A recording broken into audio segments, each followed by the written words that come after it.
नमस्कार दोस्तों। आज अंग्रेजी की क्लास को आगे बढ़ाते हुए आज हम लोग पार्ट्स ऑफ सेंटेंस के बारे में चर्चा करेंगे। पार्ट्स ऑफ सेंटेंस यानी सेंटेंस के भाग। सेंटेंस के भाग से पहले हम लोग देखें कि सेंटेंस जो होता है वह सेंटेंस वाक्य यानी group of words. Group of words शब्दों का समूह होता है जिससे मीनिंगफुल सेंस यानी अर्थपूर्ण भाव व्यक्त हो, उसी को हम लोग सेंटेंस कहेंगे। और सेंटेंस आपको कई प्रकार को देखने को मिलते हैं, जैसे असर्टिव सेंटेंस है। असर्टिव सेंटेंस के दो टाइप्स, अफर्मेटिव और निगेटिव सेंटेंस। अफर्मेटिव और निगेटिव सेंटेंस। इसके बाद interrogative sentence,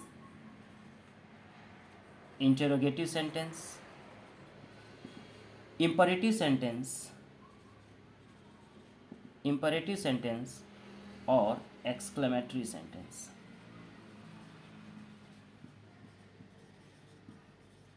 exclamatory sentence, optative sentence. तो ये मुख्य रूप से ये हमारे वाक्य के भेद हैं। अब किसी वाक्य को हम लोग मुख्य रूप से दो पार्ट्स में बांट सकते हैं। कोई भी वाक्य है उसको दो पार्टों में, दो भागों में बांट सकते हैं, जिनको हम लोग सब्जेक्ट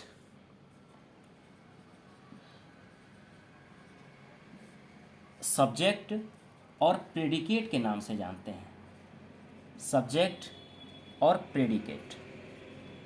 इसकी हिंदी, सब्जेक्ट की हिंदी उद्देश्य, जबकि प्रेडिकेट की हिंदी विधेय होती है। यदि किसी वाक्य में, किसी भी वाक्य में कार्य को करने वाला सब्जेक्ट कहलाता है और सब्जेक्ट के द्वारा उस सेंटेंस में जो कार्य किया जा रहा है वह प्रेडिकेट कहलाता है। सब्जेक्ट के भी हमको पार्ट्स देखने को मिलते हैं, प्रेडिकेट के भी पार्ट्स आपको देखने को मिलते हैं। सब्जेक्ट की बात करें तो सब्जेक्ट को हम दो पार्ट्स में डिवाइड करते हैं। एक जो होता है वह क्वालिफायर होता है, क्वालिफायर, और दूसरा जो होता है पार्ट्स इसका मेन वर्ड होता है। मेन वर्ड, या इसी को हम लोग हेड वर्ड भी कहते हैं, मेन वर्ड या हेड वर्ड। जबकि प्रेडिकेट के पार्ट दो आपको देखने को मिलेंगे, वर्ब और ऑब्जेक्ट। वर्ब और ऑब्जेक्ट। क्वालिफायर को एक और नाम से हम लोग जानते हैं, इसको हम लोग क्वालिफायर को इनलार्जमेंट भी कहते हैं। इनलार्जमेंट क्वालिफायर अथवा इनलार्जमेंट। और मेन वर्ड, मुख्य शब्द, सब्जेक्ट का मुख्य शब्द वह होता है जो डूअर का काम करता है, जो कार्य करने का काम करता है, वह हमारा मेन वर्ड होता है। क्वालिफायर यानी मेन वर्ड जो है, जो सब्जेक्ट है उसके बारे में आपको कुछ एक्स्ट्रा जानकारी दे, वह हमारा क्वालिफायर होगा। इस प्रकार से क्वालिफायर को भी हम तीन पार्ट्स में बांट सकते हैं। क्वालिफायर जो है उसको तीन पार्ट्स में बांट सकते हैं। अब ये तीन जो पार्ट हैं वह डिटरमाइनर होगा, डिटरमाइनर,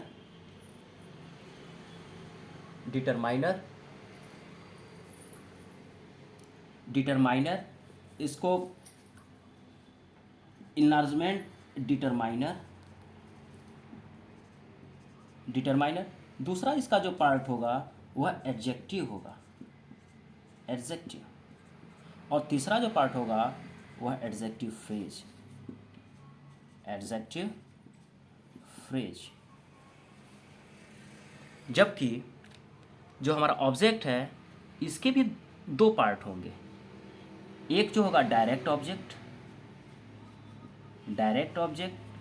और दूसरा पार्ट जो होगा वह इनडायरेक्ट ऑब्जेक्ट। डायरेक्ट ऑब्जेक्ट और इनडायरेक्ट ऑब्जेक्ट। तो इस प्रकार से स्ट्रक्चर से हम लोग देख सकते हैं कि सेंटेंस जो होता है उसके दो पार्ट होते हैं, सब्जेक्ट और प्रेडिकेट। किसी भी वाक्य में कार्य को करने वाला हमारा सब्जेक्ट कहलाएगा, जबकि सब्जेक्ट के द्वारा किया जाने वाला कार्य हमारा प्रेडिकेट होगा। सब्जेक्ट के भी हम लोग दो पार्ट देखे कि सब्जेक्ट के दो पार्ट क्वालिफायर या इनलार्जमेंट, और दूसरा जो पार्ट है वो मेन वर्ड है। मेन वर्ड यानी जो कर्ता होगा, जो डूअर होगा, वही हमारा मेन वर्ड होगा। और मेन वर्ड के बारे में यदि आपको कुछ एक्स्ट्रा जानकारी जिस शब्दों से मिलती है वो हमारा क्वालिफायर होता है। क्वालिफायर जो होता है, क्वालिफायर को भी हम लोग देखें कि यहाँ 3 पार्ट्स इसके बांटे हम लोग कि डिटरमाइनर, एडजेक्टिव और एडजेक्टिव फ्रेज।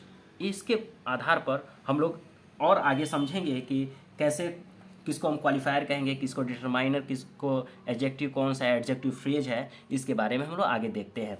जैसे कोई सेंटेंस दिया हुआ है, जैसे मान लीजिए लिखा है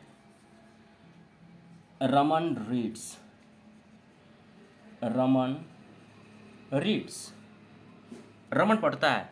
तो यहाँ हम लोग जानते हैं कौन पढ़ता है, तो रमन पढ़ता है, तो रमन हमारा सब्जेक्ट हो गया और रीड्स हमारा क्या हो जाएगा, प्रेडिकेट का हिस्सा हो जाएगा, प्रेडिकेट हो जाएगा और हमारा सब्जेक्ट क्या हो जाएगा, रमन। तो ऐसे वाक्यों में हमारा रमन पढ़ने का काम कर रहा है तो सब्जेक्ट हो गया, और रमन के द्वारा क्या कार्य किया जा रहा है, पढ़ने का काम किया जा रहा है, तो ये हमारा प्रेडिकेट का पार्ट हो गया। दूसरे एग्जांपल में देखें कि क्वालिफायर कौन है, एडजेक्टिव कौन है। तो एक दूसरे उदाहरण से हम लोग देखेंगे कि मान लीजिए लिखा हो कि अगर प्लीज, अगर प्लीज। अब यहाँ देखिए हमको यहाँ सब्जेक्ट कौन है, एक लड़की खेलती है, तो सब्जेक्ट यहाँ कौन है, अ गर्ल। और इस गर्ल के द्वारा कौन सा काम किया जा रहा है, खेलने का काम किया जा रहा है, तो यह प्ले जो है हमारा प्रेडिकेट हो गया, प्रेडिकेट। अब हम लोग सब्जेक्ट की बात करें तो सब्जेक्ट में हमको 2 शब्द देखने को मिल रहे हैं, एक अ और एक गर्ल। अब इसमें से खेलने का काम लड़की कर रही है, तो लड़की जो है हमारा ये क्या हो जाएगा, हेड वर्ड हो जाएगा या मेन वर्ड हो जाएगा, क्या हो जाएगा, हेड वर्ड या मेन वर्ड। जबकि ए क्या हमारा है, क्वालिफायर है, क्वालिफायर। ए किसका काम कर रहा है, क्वालिफायर का काम कर रहा है। गर्ल हेड वर्ड है और प्रेडिकेट हमारा क्या है, प्लेस, खेलना है। एक दूसरा उदाहरण हम लोग देखें, मान लीजिए लिख दें कि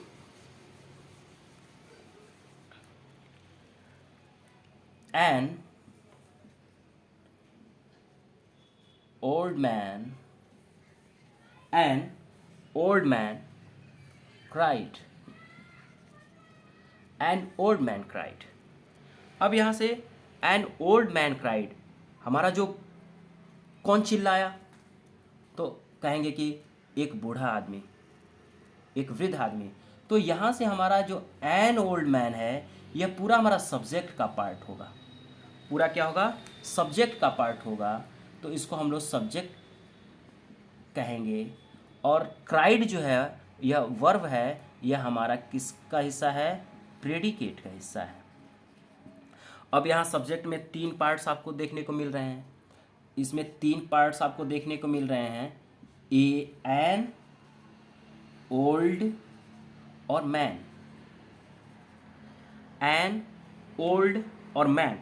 तो यहाँ से आसान पहचानना बहुत ही आसान है कि हमारा इसमें हेड वर्ड कौन सा है। हेड वर्ड हम लोग आसानी से पहचान सकते हैं कि जो मैन है वो हमारा हेड वर्ड है, मैन हमारा क्या है, हेड वर्ड। जबकि इस आदमी की विशेषता के बारे में ओल्ड, यानी जो आदमी हो बूढ़ा है, तो यह हमारा जो ओल्ड है वह हमारा किस में आ जाएगा, एडजेक्टिव में, यानी क्वालिफायर हो जाएगा। यह क्वालिफायर इस व्यक्ति के बारे में, उसके बारे में उसकी विशेषता को बता रहा है कि वह व्यक्ति जो है बूढ़ा है, तो यह क्वालिफायर हो जाएगा। क्वालिफायर हमारा क्या है, यहाँ से एडजेक्टिव है। जबकि एन जो है वह डिटरमाइनर का काम कर रहा है। एन किसका काम कर रहा है, डिटरमाइनर का काम कर रहा है। तो यह एन हमारा जो है वह डिटरमाइनर हो जाएगा, डिटरमाइनर हो जाएगा। तो इस वाक्य से हम लोग समझे कि डिटरमाइनर कौन होगा, क्वालिफायर जो है यानी एडजेक्टिव जो है वो कौन है, और हेड वर्ड जो है वह कौन है। एन हमारा जो है वह डिटरमाइनर है। यहाँ आपको विजुअल नहीं है तो मैं इसको थोड़ा और किनारे लिखना चाहूँगा। डिटरमाइनर, एन क्या है हमारा, डिटरमाइनर है। ओल्ड हमारा क्वालिफायर, जबकि मैन हमारा हेड वर्ड है।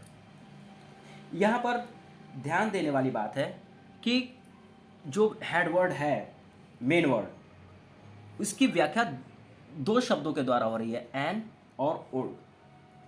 तो यहाँ से जो मैन से पहले जो शब्द आ रहा है वो हमारा एडजेक्टिव है, और एडजेक्टिव से पहले जो शब्द आया है वो हमारा डिटरमाइनर है। फिर अगले उदाहरण से हम लोग देखें।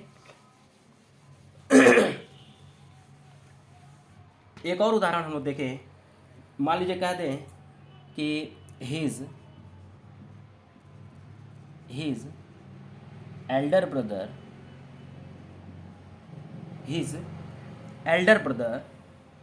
his elder brother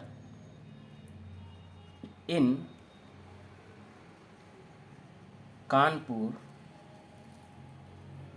is a doctor. His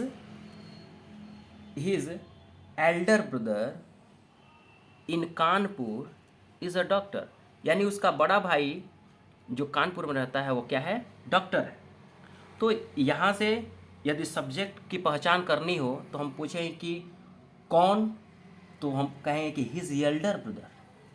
तो हिज एल्डर ब्रदर हमारा क्या हो जाएगा, सब्जेक्ट हो जाएगा। इन कानपुर इसी का हिस्सा है, सब्जेक्ट का ही हिस्सा है। तो हमारा पूरा जो ये कानपुर ये जो लिखा हुआ है, ये हमारा पूरा पार्ट्स जो है वो हमारा सब्जेक्ट का पार्ट होगा। पूरा हमारा जो सब्जेक्ट हिस्सा है वो सब्जेक्ट का हिस्सा होगा, जबकि इज अ डॉक्टर यह हमारा क्या हो जाएगा, प्रेडिकेट हो जाएगा, प्रेडिकेट। अब सब्जेक्ट में कई वर्ड्स अब देखने को मिल रहे हैं, हिज है, एल्डर है, ब्रदर है, इन कानपुर है। तो यहाँ से सबसे आसान हम लोग जानते ही हैं पहचान करना कि हेड वर्ड कौन है। तो ब्रदर हमारा जो मेन वर्ड है वह क्या है, ब्रदर है। तो यहाँ से मेन वर्ड हमको पता चल गया कि मेन वर्ड हमारा क्या है, ब्रदर, मेन वर्ड। एल्डर का प्रयोग हुआ है, तो एल्डर हम लोग इस जो ब्रदर है उसकी विशेषता, उसको क्वालिफाई कर रहा है, उसके बारे में बता रहा है कि वो भाई जो है वो कौन है, बड़ा भाई है। तो यह एडजेक्टिव का काम कर रहा है, एडजेक्टिव का काम। एडजेक्टिव यानी ये क्वालिफायर है, क्वालिफायर। और जो हिज है वह हमारा डिटरमाइनर का काम कर रहा है। तो यह क्या हो जाएगा, डिटरमाइनर, डिटरमाइनर। इन कानपुर, इन कानपुर, कानपुर में। अब यहाँ से इन कानपुर हमारा क्या है, एडजेक्टिव फ्रेज है, एडजेक्टिव फ्रेज, एडजेक्टिव फ्रेज है। और इज अ डॉक्टर हमारा क्या हो जाएगा, प्रेडिकेट हो जाएगा। तो ऐसे हम लोग किसी भी सेंटेंस में यदि विभिन्न शब्द आ रहे हैं यदि सब्जेक्ट के हिस्से में, तो हम लोग पहचान सकते हैं कि डिटरमाइनर कौन है, एडजेक्टिव या क्वालिफायर कौन है, मेन वर्ड कौन है, एडजेक्टिव फ्रेज कौन है। इसके बाद एक बात याद रखने की है कि सब्जेक्ट, यदि सब्जेक्ट के हिस्से में यदि केवल एक वर्ड आ रहा है, सब्जेक्ट में यदि सब्जेक्ट पार्ट में केवल एक वर्ड आ जाए, सिंगल वर्ड आ जाए, तो वह नाउन, प्रोनाउन, नाउन होगा या प्रोनाउन होगा या जिरंड होगा या इन्फिनिटिव होगा। इन्फिनिटिव, नाउन तो हम लोग आसानी से जानते हैं नाउन क्या होता है, प्रोनाउन भी जानते हैं क्या होता है। जिरंड क्या होता है, क्रिया में आईएनजी जोड़ करके हम उसको सब्जेक्ट के प्लेस पर लिखते हैं, सब वह कर्ता का कार्य करता है। और इन्फिनिटिव यानी टू प्लस क्रिया का फर्स्ट फॉर्म यूज करके और हम सब्जेक्ट के प्लेस पर यूज करते हैं, वह भी सब्जेक्ट का कार्य करता है। तो यदि एक वर्ड का प्रयोग हो रहा है तो इनमें से वो जो शब्द होंगे वो या तो नाउन होगा या प्रोनाउन होगा या जिरंड होगा या इन्फिनिटिव होगा। ऐसे ही यदि मान लीजिए यदि नाउन की व्याख्या, यदि उस सब्जेक्ट की व्याख्या कोई कर रहा है तो उस सब्जेक्ट की व्याख्या करने वाला हमारा क्या कहलाएगा, क्वालिफायर कहलाएगा। सब्जेक्ट की व्याख्या करने वाला क्या कहलाएगा, क्वालिफायर कहलाएगा। अब फिर आगे हम लोग देखें,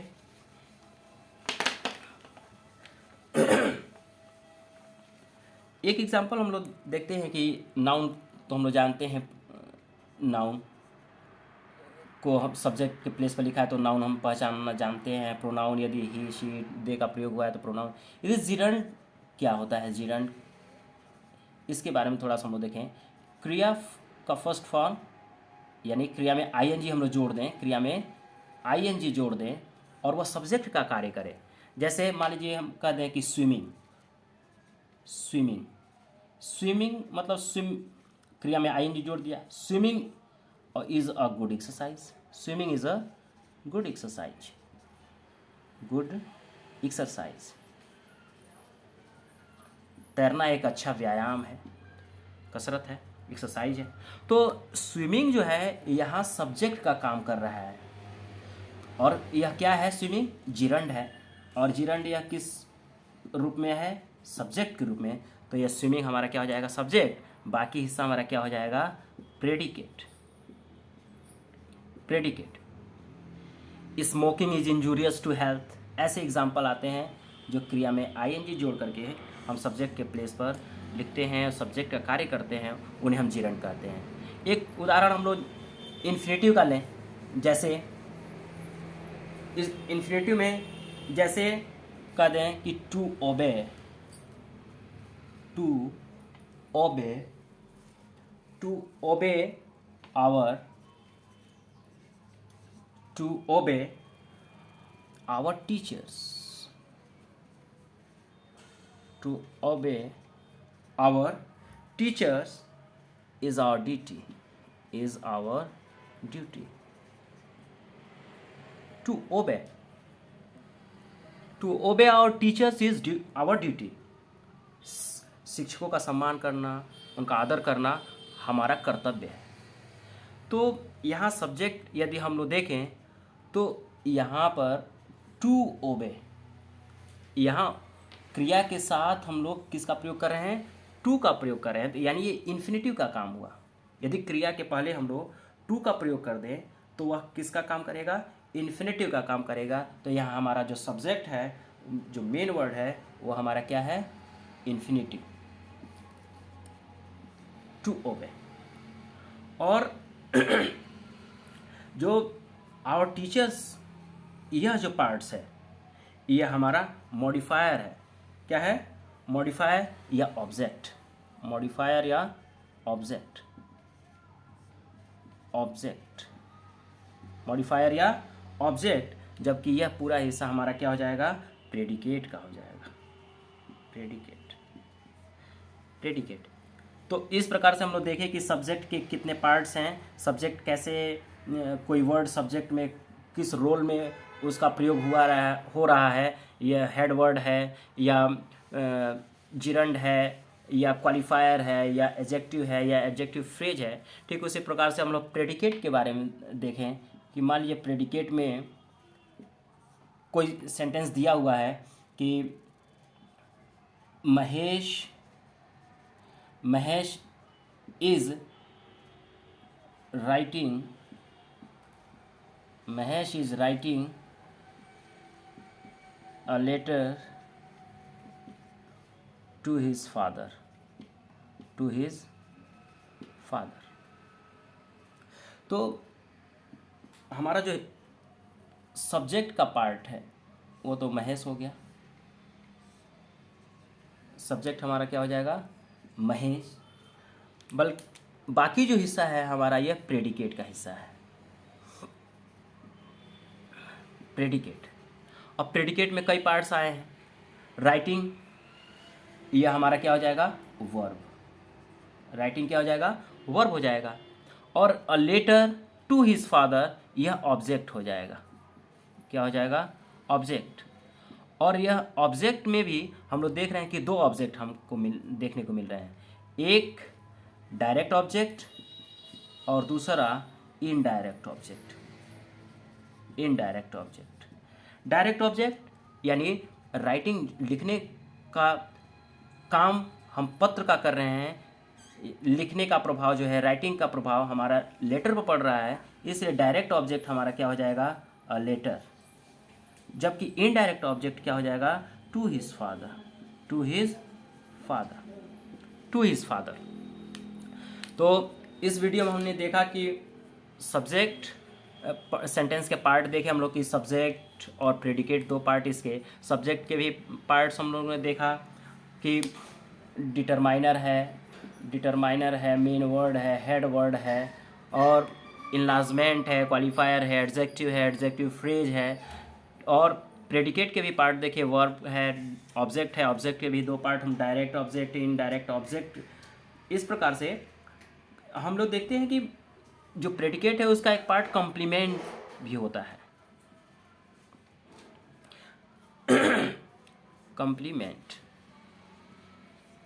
कॉम्प्लीमेंट यानी मान लिखा था कि ही इज़ अ डॉक्टर, तो यहाँ सब्जेक्ट हमको ही है मिल रहा है, जबकि यह प्रेडिकेट है, पूरा हिस्सा प्रेडिकेट है। तो यहाँ से यह जो डॉक्टर है वह हमारा क्या हो जाएगा, कॉम्प्लीमेंट हो जाएगा, और डॉक्टर क्या हो जाएगा, कॉम्प्लीमेंट। डॉक्टर क्या हो जाएगा, कॉम्प्लीमेंट हो जाएगा। मान लीजिए आई एम अ टीचर, तो यहाँ टीचर जो है यह भी ऑब्जेक्ट का पार्ट है, और यह ऑब्जेक्ट में टीचर जो हो जाएगा वो हमारा किसका काम करेगा, कॉम्प्लीमेंट का काम करेगा। तो इस प्रकार से हम लोग सेंटेंस के पार्ट्स देखे और इसको अच्छे से समझे, सब्जेक्ट के पार्ट और प्रेडिकेट के पार्ट। यदि आपको मेरी वीडियो अच्छी लगे तो प्लीज़ सब्सक्राइब, शेयर और कमेंट करना ना भूलें। फिर आगे हम दूसरी वीडियो लेके आएंगे। बहुत बहुत धन्यवाद।